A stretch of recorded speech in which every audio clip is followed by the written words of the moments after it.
ये देखकर कि अभी तक भी जो विपिन था वो अपनी जगह पर हिलते जा रहा था, ये देखकर रम्या थोड़ी सी परेशान हुए बिना नहीं रह सकी। वो जल्दी से आगे बढ़ती है और विपिन के पास में चली जाती है और वहां पर जाकर जो घोड़ा था यानी कालिया उसकी लगाम को वो खींचती है और उसके साथ वो कहती है, विपिन विपिन चिंता मत करो, अब ठीक है सब कुछ, क्या तुम ठीक हो? वो वहां पर बहुत ज्यादा चिंतित होते उससे कहने लगती है। तो उसके साथ में विपिन कहने लगता है, हाँ हाँ मैं ठीक हूँ, बस थोड़ी देर और, बस फिर मैं पूरी तरह ठीक हो जाऊंगा। विपिन ने बिल्कुल कमजोर आवाज के अंदर रम्या से कहा। वो इस जगह पर अभी ऐसे जता रहा था जैसे कि अब तक भी उसके अंदर थोड़ा सा भी जान ना बचा हो। तो वहीं दूसरी तरफ यहाँ पर जो रम्या थी वो विपिन, मैं तुम्हें एक बात बताना चाह रही थी। बात कुछ ऐसी कि जो वो ब्लड पत्थर था ना, उसको पहले से कालिया ने यहाँ पर खा लिया है, तो मुझे नहीं लगता कि अब यहाँ पर तुम्हारे ऊपर कोई भी जानलेवा एनर्जी का अटैक हो सकता है, तो इसी वजह से तुम्हें थोड़ा सा ध्यान रहना चाहिए। जैसे रम्या यहाँ पर ये शब्द कहती है, उस जगह पर जो विपिन था वो अपनी जगह पर स्तब्ध रह चुका था। हाँ, क्या वास्तव में ऐसा कुछ हो सकता है? उसके साथ विपिन को समझ में नहीं आ रहा था कि वो क्या करे, क्योंकि बात कुछ ऐसी थी कि क्योंकि आखिरकार वो एक बहुत ज्यादा पावरफुल इंसान था, आखिरकार उसकी खुद की एक दुनिया थी। तो क्या वास्तव में यहाँ पर उसके ऊपर ऐसे ही चीजों का असर हो सकता था? नहीं। और इसके अलावा जो बाकी असर था वो यहाँ पर पहले से कालिया उसके ऊपर लिया हुए था। लेकिन अब अचानक से विपिन ने जब ये देखा कि रम्या ने अभी भी उससे क्या कहा था, उसके साथ में विपिन को तो पूरी तरह से यहाँ पर हिल चुका था। वो यही सोच रहा था कि क्या वास्तव में मैंने कुछ ज्यादा नाटंकी कर दी है? मुझे तो नहीं लगा था, लेकिन मैं क्या करूँ, मुझे तो कुछ महसूस ही नहीं हो रहा था। इसी वजह से मेरे पास में और कोई दूसरा चारा था नहीं कि मुझे पता चल सके कि यहाँ पर किसी तरह की कोई आत्मा एनर्जी मेरे ऊपर प्रभाव डाल रही हो। उसके साथ में अब वो जल्द ही यहाँ पर जो विपिन था वो कालिया को बहुत ज्यादा तिरछी नजर से देखने लगता है। उसको देखते हुए देख कालिया अपने मुंडी को नीचे की तरफ कर लेता है। वहीं दूसरी तरफ विपिन अपना माथा पकड़ लेता है और कहने लगता है, ये हो क्या रहा है मेरे साथ में? पहले मेरे इतने ज्यादा खतरनाक स्टूडेंट्स थे, उन सभी के चलते हुए यहाँ पर मेरे पीछे बहुत से जने पड़ चुके थे, लेकिन अब उसके बाद में ये कालिया, क्या वास्तव में मेरे पास में कभी कोई नॉर्मल घोड़ा या कोई ऐसी चीज नहीं आ सकती है? पता नहीं हर बार मेरी जिंदगी में यहाँ पर ऐसे उथल पुथल मचाने वाले और मुझे बहुत ज्यादा मुसीबत में डालने वाले लोग कहां से मिल जाते हैं। इस जगह पर जो विपिन था वो अपने आप को कोस रहा था। आखिरकार वो ये सोच रहा था कि आखिरकार चल क्या रहा है उसके साथ में, भगवान उसके साथ में हमेशा ऐसा क्यों करता रहता है। लेकिन अब विपिन के पास में ऐसा कुछ सोचने का टाइम नहीं था, उसको अभी भी यहाँ पर कुछ चीजें एक्सप्लेन करनी थी। उसके बाद वो कहने लगता है, मिस, अगर मैं आपसे कहूँ कि यहाँ पर वास्तव में मुझे नहीं पता था कि कालिया ने उसको खा लिया है, लेकिन फिर भी मेरे ऊपर अभी तक भी जो वो एनर्जी थी ना उसका प्रभाव पड़ा हुआ था, क्या आप मेरी इस बात को मानेंगे? तो उसके साथ में यहाँ पर जो रम्या थी वो थोड़ा सा मुस्कुराती है और अपना सर हिलाते हुए कहने लगती है, हाँ बिल्कुल विपिन, मैं तुम्हारी उस बात को मानती हूँ। इस जगह पर जो रम्या थी वो अपने मुंह को थोड़ा सा मरोड़ कर उससे बोल रही थी, क्योंकि इस जगह पर वो जानती थी कि ये सामने वाला बंदा है ना बहुत ज्यादा निठल्ला है और बहुत ज्यादा खतरनाक तरीके से एक्टिंग भी कर रहा था। क्योंकि एक पल के लिए तो रम्या भी यहाँ पर जान चुकी थी कि वास्तव में यहाँ पर ये जो है ना वो वास्तव में इस एनर्जी के पीछे दबा हुआ है, लेकिन जिसको पता था कि ये बंदा यहाँ पर पूरी तरह से एक्टिंग कर रहा था और इसके अलावा उसके पास में कोई और दूसरा कारण भी नहीं था जिसको वो मान सके और उसे वहां पर वो कह सके। वहीं ये देखकर बाद में कि आखिरकार यहाँ पर जो रम्या थी वो उसकी बात को मान गई थी, तो उसके साथ में यहाँ पर विपिन एक राहत की सांस लेता है और उसके साथ में वो जल्द ही कालिया के नीचे उतर जाता है। उसके बाद में जल्द ही वो यहाँ पर रम्या से 100 सोर्स कॉइन मांगने वाला था कि अचानक से यहाँ पर जो एक आवाज थी वो रोतनी आवाज वो वहां पर आने लगती है। ये तुमने क्या किया? मुझे मेरा वो ब्लड पत्थर वापस से दे दो, वो मेरे लिए बहुत ज्यादा इंपॉर्टेंट है। इसके साथ में जो मनीषा थी वो रोवनी शकल लेते हुए वहां पर आ चुकी थी। वो रोने लगी थी, उसकी आंखें टपकने लगी थी, बिल्कुल मोटी मोटी आंखें और उनके अंदर से झलकते हुए वो सारे आंसू। उसी चीज को यहाँ पर देखने साथ में ही जो विपिन था वो पूरी तरह से हैरान रह चुका था। वहीं दूसरी तरफ मनीषा का पूरा घमंड यहाँ पर चूर चूर हो चुका था, उसकी आंखें लाल हो चुकी थी। तो वहीं दूसरी तरफ यहाँ पर रम्या ने कहा, क्या तुम्हें अभी तक भी यहाँ पर मेरे से वो पत्थर चाहिए? लेकिन मैं तुम्हें यहाँ पर पहले बता देती हूँ कि आखिरकार तुमने कहा था कि तुम इस पत्थर को हमारे साथ में एक प्रतियोगिता के लिए यूज करने वाली हो, और इस जगह पर तो यहाँ पर कालिया ने उसको पहले से निकल लिया है, तो मुझे नहीं लगता कि तुम्हें वहां पर वो वापस से मिल सकता है। वहां रम्या उससे कहती है, लेकिन रम्या की वो बात सुनने के साथ में अब जो मनीषा थी वो जमीन के ऊपर गिर जाती है और कहने लगती है, नहीं मुझे वो पत्थर वापस चाहिए, तुम ऐसे उसको नहीं ले सकते हो, नहीं प्लीज मुझे वो वापस कर दो। यहाँ पर मनीषा रोने लगती है और बहुत ज्यादा चिंतित होते हुए वो उससे कहने लगती है। लेकिन वहीं दूसरी तरफ उसकी वो बात सुनने के साथ में ही रम्या कहने लगती है, लेकिन तुम पहले से इस चीज को हार चुकी हो और इस जगह पर तुमने अभी तक हमसे कोई माफी भी नहीं मांगी है, तो इसी वजह से मुझे नहीं लगता कि तुम्हारा ये जो सामान है ना वो तुम्हें वापस से मांगना चाहिए। लेकिन वहीं दूसरी तरफ जैसे ही यहाँ पर वो ये शब्द कहती है तो इसके बाद में मनीषा उसके पैरों को पकड़ लेती है और कहने लगती है, नहीं रम्या, तुम यहाँ से नहीं जा सकती हो, प्लीज प्लीज मुझे वो पत्थर मेरे को वापस दे दो। मैं तो वहां से घर से उसको चुरा कर लेकर आई थी, मुझे नहीं पता था कि आखिरकार यहाँ पर ऐसा कुछ हो सकता है। इसकी ये सारी चीजें देखने के साथ में अब मुझे यहाँ पर एक बंदे की याद आने लगी, सुनियो की, और उसके साथ में यहाँ पर वो कहने लगती है, मेरे पापा है ना मुझे मार डालेंगे, प्लीज प्लीज रम्या मुझे वापस दे दो, अगर मैंने उसको वापस नहीं कराना तो उसके बाद में मैं मारी जाऊंगी, प्लीज प्लीज मैं यहाँ पर बिल्कुल भी पिटाई नहीं खाना चाहती हूँ, पापा पता नहीं कहाँ पर मारने वाले हैं। वहां पर वो उससे बहुत ज्यादा विनती करने लगती है। तो उसकी बात सुनने के साथ में जो रम्या थी वो थोड़ी देर सोच विचार करने लगती है। वो ये नहीं चाहती थी कि यहाँ पर मनीषा को ऐसा कोई कष्ट भी हो। उसके साथ में वो विपिन की तरफ देखती है और कहने लगती है, विपिन तुम क्या वास्तव में यहाँ पर उस पत्थर को बाहर निकाल सकते हो, क्योंकि वो पत्थर शायद इसके लिए बहुत ज्यादा इंपॉर्टेंट भी होगा। तो उसकी बात सुनने के साथ में विपिन अपना सर हिलाता है और कहने लगता है, मिस रम्या बात कुछ ऐसी कि अभी तो मैं ऐसा कुछ नहीं कर सकता हूँ, लेकिन हाँ अगर आप यहाँ पर कालिया को बहुत सारी घास खिलाएं तो उसके बाद में शायद वो यहाँ पर अभी उस पत्थर को बाहर निकाल सकता है।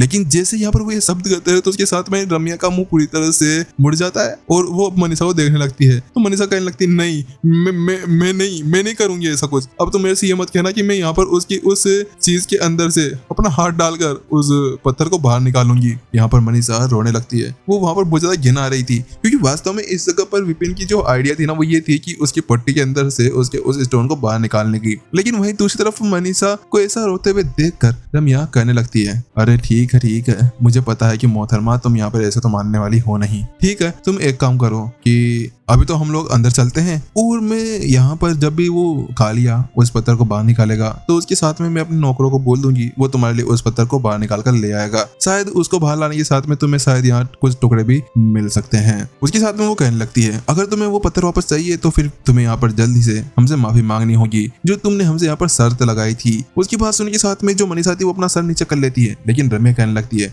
देख लो अगर तुम्हें तुम्हारा पत्थर वापस चाहिए तो तुम्हें अपनी शर्त पूरी करनी होगी। लेकिन उसकी बात सुनने के साथ में जो मनीषा थी वो अपने दिल के ऊपर पत्थर रखती है और एक पल के लिए तो ब्रेकअप कर लेती है और कहने लगती है, हाँ ठीक है मैं करती हूँ। उसके बाद वो कहती है, मैं मनीषा यहाँ पर आज हार चुकी हूँ और इसी वजह से मैं तुम दोनों से यहाँ पर माफी मांगती हूँ। नंदिनी रम्या मुझे माफ कर देना, मैं अपनी हार यहाँ पर स्वीकार करती हूँ। और उसके साथ में जल्द ही वो यहाँ पर 3 बार उन बातों को दोहराती है, ये मेरी गलती थी कि मैंने यहाँ पर तुम्हें चैलेंज किया। चलो ठीक है, तुमने अगर माफी मांगी ली है तो मैं तुम्हारे पत्थर को तुम्हें वापस कर दूंगी। रम्या ने अपना शरीर लाया और एक गहरी सांस ली। वहीं दूसरी तरफ नंदिनी भी संतुष्टि में अपना सर हिला दिया था। बात कुछ ऐसी थी कि वो तो लड़कियां थी, उनकी तो केवल लड़कियों वाली लड़ाई थी। उन्हें यहाँ पर कोई भी बिल्कुल आपसी मेलजोल या फिर बिल्कुल खानदानी लड़ाई नहीं थी कि वो एक दूसरे के ऊपर टूट पड़ेंगे और यहाँ पर उनको पता नहीं क्या क्या कर डालेंगे। इसी वजह से यहाँ पर जो रम्या थी और नंदिनी थी वो उस चीज को ज्यादा नहीं लेते हैं। उसके बाद में ही अब जो यहाँ पर रम्या थी वो कहने लगती है, ठीक है हमें लगता है कि अब हमें आगे चलना चाहिए, क्योंकि वहां पर वो गहरी नफरत तो थी नहीं, तो इसी वजह से आगे उस मैटर को खींचना बिल्कुल भी अच्छा नहीं होगा।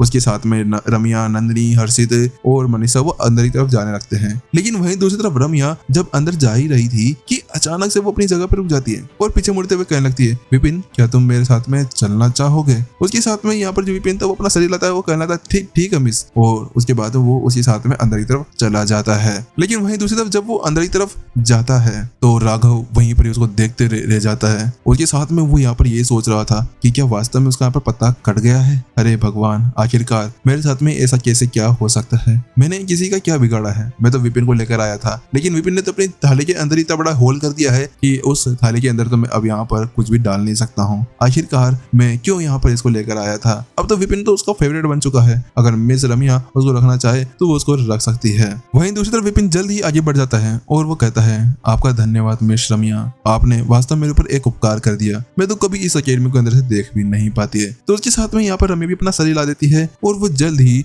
उस अकेडमी के अंदर पहुंच जाते हैं। और वाकई में यहाँ पर जब विपिन उस अकेडमी को देखता है तो वो बहुत ज्यादा हैरान रह चुका था, वो दंग था, क्योंकि वास्तव में वो जो अकेडमी थी वो कोई नॉर्मल नहीं, वो बहुत ज्यादा विशाल अकेडमी थी। ऐसा लग रहा था जैसे कि आज आसपास के अंदर से बहुत ज्यादा एनर्जी वहाँ पर इकट्ठी की जा रही हो। अंदर बहुत सारे स्टूडेंट्स थे, लेकिन आज के इस दिन यहाँ पर एक एडमिशन भी होने वाला था। तो इसी वजह से पहले से वहाँ पर कुछ पेरेंट्स भी थे जो अपने बच्चों को यहाँ पर एडमिशन के लिए लेकर आए हुए थे, और वहाँ पर कुछ सीनियर स्टूडेंट्स भी थे जो अपने सभी नए आए हुए स्टूडेंट्स की यहाँ पर मदद कर रहे थे। और वहीं रम्या और नंदनी की बात रही तो रम्या और नंदनी जैसे कि अपनी सिटी के अंदर बहुत ज्यादा फेमस थे, उसी तरह से यहाँ पर वो इस एकेडमी के अंदर भी बहुत ज्यादा फेमस थे। बात कुछ ऐसी थी कि जब वो लोग अंदर की तरफ जा रहे थे तब यहाँ पर बहुत सारे लड़के थे जो उनको पिकअप लाइन मारने के लिए आगे बढ़ना चाह रहे थे, लेकिन उन्होंने अपने आप को रोक लिया। जब उन्होंने देखा कि हर्षित उनके पास में चल रहा था तो इसी के बदौलत उन्होंने अपने आप को वहीं पर ही रोक कर रख लिया था, क्योंकि आखिरकार वो यहाँ पर शहर के राजा का बेटा था। अगर वो लोग उसके साथ में पंगा लेने की कोशिश करेंगे तो वो सारे जानते थे कि उनकी फैमिलीज को यहाँ पर नंगा कर बाहर भगा दिया जाएगा। वहीं जब वो लोग थोड़ी दूर आगे जाते हैं तो उसके बाद में जो हर्षित वो कहने लगता है, ठीक है हमें यहाँ से आगे जाना होगा, क्योंकि जो सोर्स पूल है वो यहाँ पर इस मार्शल आर्ट्स के फील्ड के उस तरफ है, तो हमें सीधे यहाँ से जाना होगा। एक बार हम वहाँ पर प्रवेश कर जाते हैं तो उसके साथ में हम आगे जाने की एक योग्यता प्रदान होगी, और उसके बाद में हम ये पता लगाएंगे आखिरकार हमें कौन से टीचर को यहाँ पर चुनना है और हम कैसे उस एग्जाम को पार कर सकते हैं। इतना कहने के साथ में जो हर्षित था वो उनको आगे तरफ ले जाता है, वहीं दोनों भी अपना सरीला देते हैं। वो दोनों पहले से यहाँ पर इन सभी नियमों को जानते थे कि इस जगह पर इस टेस्ट को देने के लिए कौन कौन सी चीजें और कौन सी शर्तों को यहाँ पर कंप्लीट करना होता था। वहीं जब वो लोग आगे चल रहे थे तो उसी बीच यहाँ पर जो नंदिनी थी वो यहाँ पर रम्या से कहती है, रम्या मुझे तुमसे एक बहुत ज्यादा इंपॉर्टेंट बात करनी है। तो उसकी बात सुनने के साथ में यहाँ पर जो रम्या थी वो कहने लगती है, हाँ बताओ क्या बात है। तो नंदिनी कहने लगती है, बात कुछ ऐसी कि मुझे यहाँ पर ये जो तुम्हारा नौकर विपिन है ना ये चाहिए, क्या तुम मुझे ये दे सकती हो। लेकिन जैसे यहाँ पर नंदिनी वो शब्द कहती है तो उसके साथ में रम्या अपना मुंह बना लेती है। उसके साथ में उसका चेहरा थोड़ा सा लाल सा भी लग रहा था,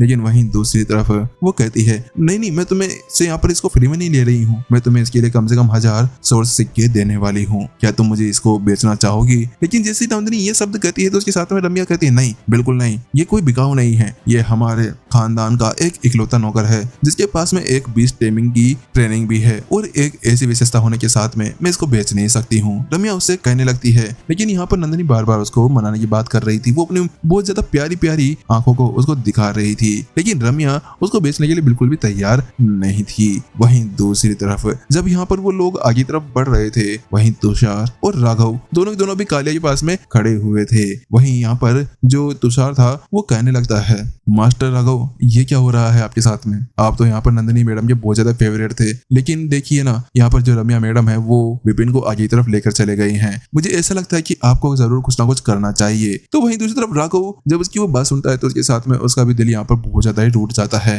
वो ये जानता था कि वास्तव में वो यहाँ पर नंदिनी मैडम का फेवरेट था, लेकिन जब से विपिन आया है उसके बाद में ही यहाँ पर ये सब कुछ होता जा रहा है। लेकिन राघव ये भी जानता था कि वास्तव में यहाँ पर वो उसकी काबिलियत थी जिसकी बदौलत ही वो यहाँ पर एक रैंक को हासिल करने में कामयाब हो पाया था। आखिरकार वो यहाँ पर कैसे उस चीज को पछाड़ सकता था। तो वही दूसरे तुषार कहता है, लेकिन आपको पता है ना कि यहाँ पर अगर आपने कुछ नहीं किया तो आप शायद यहाँ से बाहर निकल सकते हैं। उसके साथ में वो एक आइडिया देता है, हाँ एक मिनट रुकिए मेरे पास में एक तरीका है। तो उसकी बात सुनने के साथ में यहाँ पर वो कहता है, हाँ बताओ क्या है। उसके साथ में तुषार कहने लगता है, देखिए बात कुछ ऐसी कि यहाँ पर जो विपिन है उसने कालिया को अपने बस में किया था, तो आप भी क्यों ना ऐसा करते कि उसको एक बार अपने काबू में करने की कोशिश करें। अगर आप उसको पाल लेते हैं तो उसके बाद में शायद ये हो सकता है कि आप वहाँ पर रम्या मैडम के फेवरेट बन जाए वापस से। तो उसकी बात सुनने के साथ में यहाँ पर जो राघव था उसकी आंखें चमकती है। वो कहने लगता है, वाह क्या बात है, तुम्हारी बात तो सही है, अगर मैंने ऐसा कुछ किया तो उसके बाद में तो मैं फिर से यहाँ पर रम्या मैडम का फेवरेट बन जाऊंगा। इतना कहने के साथ में वो जल्दी यहाँ पर कालिया के पास में चला जाता है। वो ये सोच रहा था कि नंदिनी अगर यहाँ पर इसके ऊपर बैठ सकती है तो वो तो यहाँ पर एक नौकर है जो उसके पास में बहुत दिनों से रह रहा है, क्या वो उसको छू भी नहीं सकता था।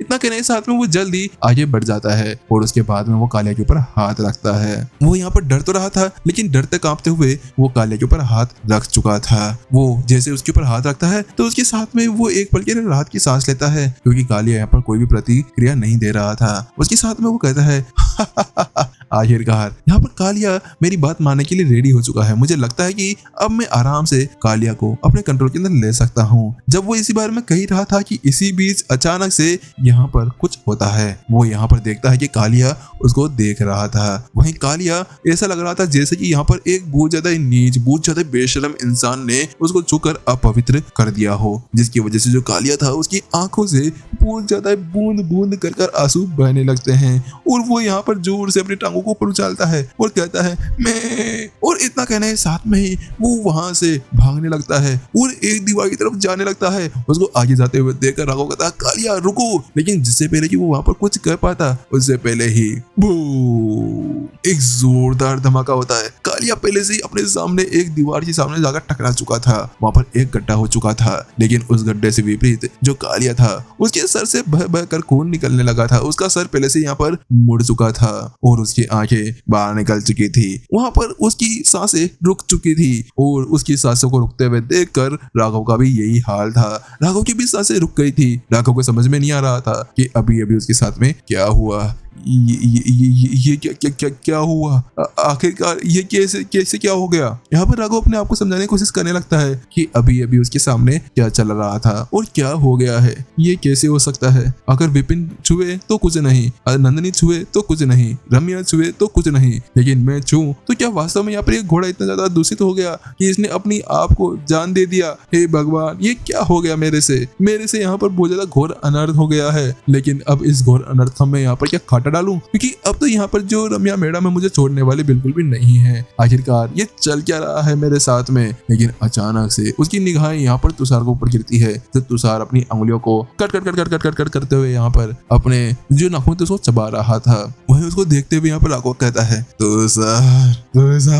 मैं तुम्हें छोड़ने वाला नहीं हूँ, तुम्हारी वजह से ये सब कुछ हुआ, ये तुम्हारा ही आइडिया था ना, ये देखो तुम्हारी वजह से क्या हो गया है, मैं तुम्हें छोड़ने वाला नहीं हूँ। इस जगह पर जो राघव था उसकी आवाज बहुत ज्यादा भारी हो चुकी थी। वो तुषार को देखने लगता है। ऐसा लग रहा था जैसे कि उसके दिमाग, दिल और फेफड़ों के अंदर भी खून भर गया हो, जो अब तुषार को उसी खून के अंदर डुबो डुबो कर मारने वाला था। और उसके साथ में जो तुषार था उसको देख कर कहने लगता है टाटा बाय बाय सायोनारा। मिलते हैं नेक्स्ट एपिसोड के अंदर, जब तक के लिए अपना ध्यान रखना। इसके अलावा गाइस कमेंट्स में जरूर यहाँ पर हाई हेलो लिख दिया करो ताकि अपनी वीडियोस थोड़ी सी आगे बढ़ सके। चलिए जल्दी मिलते हैं नेक्स्ट एपिसोड के अंदर, जब तक के लिए सायोनारा।